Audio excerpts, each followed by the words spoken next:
সুন্দরবন শুধু একটি বনই নয়, এটি জীববৈচিত্র্যের এক অপূর্ব নিদর্শন। এটি পৃথিবীর বৃহত্তম ম্যানগ্রোভ বন, যেখানে রয়েছে রয়্যাল বেঙ্গল টাইগার থেকে শুরু করে অসংখ্য প্রাণীর বসবাস। আজ আমরা জানব সুন্দরবনের ইতিহাস, জীববৈচিত্র্য, ভৌগোলিক গুরুত্ব এবং উদ্ভিদ ও বনভূমি সম্পর্কে। বন্ধুরা, সুন্দরবন সম্পর্কে বিস্তারিত জানতে চাইলে ভিডিওটি সম্পূর্ণ দেখতে থাকুন।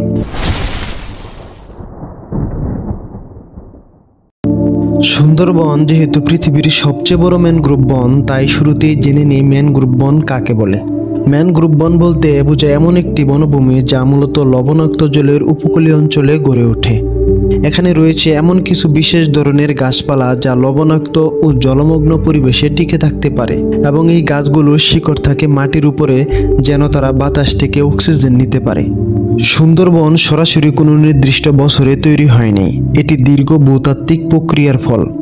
ভূতাত্ত্বিক গবেষণা অনুসারে প্রায় 10 থেকে 12,000 বছর আগে সুন্দরবনের বর্তমান ম্যানগ্রোভ বন ও ডেল্টা অঞ্চলের গঠন শুরু হয়, যখন সমুদ্রপৃষ্ঠের উচ্চতা স্থিতিশীল হতে শুরু করে। গঙ্গা, ব্রহ্মপুত্র, মেঘনা নদীর পলি জমা হয়ে এই ডেল্টা অঞ্চল গঠিত হয়, যা ধীরে ধীরে ম্যানগ্রোভ বন হিসেবে বিকশিত হয়। তবে সুন্দরবনের বাস্তুতন্ত্র ও বর্তমান রূপ পেতে হাজার হাজার বছর ধরে পরিবেশগত পরিবর্তন ঘটে চলেছে, যা একটি ক্রমবর্ধমান প্রক্রিয়া। সুন্দরবনের আয়তন 10,277 বর্গ কিলোমিটার। মোট আয়তনের 66% বা 6,782 কিলোমিটার রয়েছে বাংলাদেশের খুলনা, বাগেরহাট ও সাতক্ষীরা জেলায়। বাকি 34% বা 3,494 বর্গ কিলোমিটার জায়গা রয়েছে ভারতের পশ্চিমবঙ্গ রাজ্যের 24 পরগনা জেলায়। সুন্দরবনকে দুই ভাগে ভাগ করেছে হারিয়াবাঙ্গা নদী, যা আন্তর্জাতিক সীমারেখা হিসেবে বিবেচিত হয়। সুন্দরবনে রয়েছে প্রায় 334টি প্রজাতির উদ্ভিদ, যার মধ্যে সুন্দরী গাছ সবচেয়ে উল্লেখযোগ্য। আর এই সুন্দরী গাছ থেকেই সুন্দরবনের নামের উৎপত্তি। তবে সুন্দরবনের অপর নাম হচ্ছে গরান বন।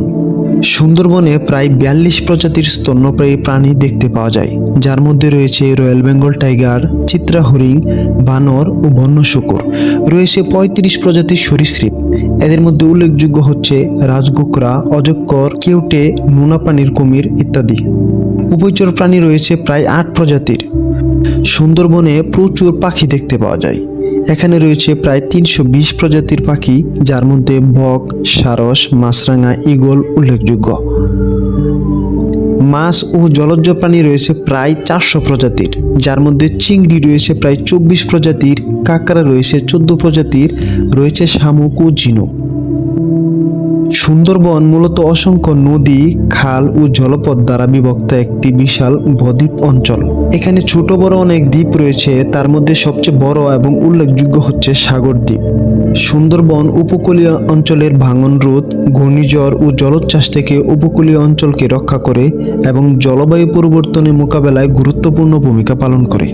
সুন্দরবনের কথা হবে আর রয়্যাল বেঙ্গল টাইগারের কথা হবে না, তা কি করে হয়? সুন্দরবন হলো রয়্যাল বেঙ্গল টাইগারের অন্যতম প্রধান আবাসস্থল। সর্বশেষ জরিপ অনুযায়ী সুন্দরবনে প্রায় 500টি বাঘ রয়েছে।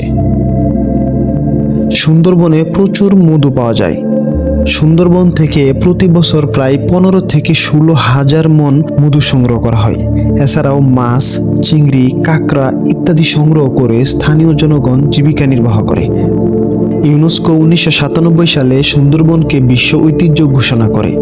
প্রতিনিয়ত বৃক্ষনিধনের কারণে এই ঐতিহ্যবাহী বন ক্রমেই ছোট হয়ে আসছে। ধারণা করা হয় কাঠ ও চোরাকারবারির বন উজাড় চলতে থাকলে আগামী 200 বছরের মধ্যে এই বন সম্পূর্ণ বিলীন হয়ে যাবে। সুন্দরবন শুধু একটি বন নয়, এটি আমাদের জীবনের অংশ। এর সংরক্ষণ আমাদের সকলের দায়িত্ব। আসুন আমরা সবাই মিলে সুন্দরবনকে রক্ষা করি। এতক্ষণ সাথে থাকার জন্য আপনাকে অসংখ্য ধন্যবাদ। ভিডিওটি ভালো লেগে থাকলে আশা করব লাইক করবেন। এরকম আরও ভিডিও পেতে চাইলে আমাদের চ্যানেলকে সাবস্ক্রাইব করুন এবং পাশে থাকা বেল আইকনে ক্লিক করুন। ধন্যবাদ।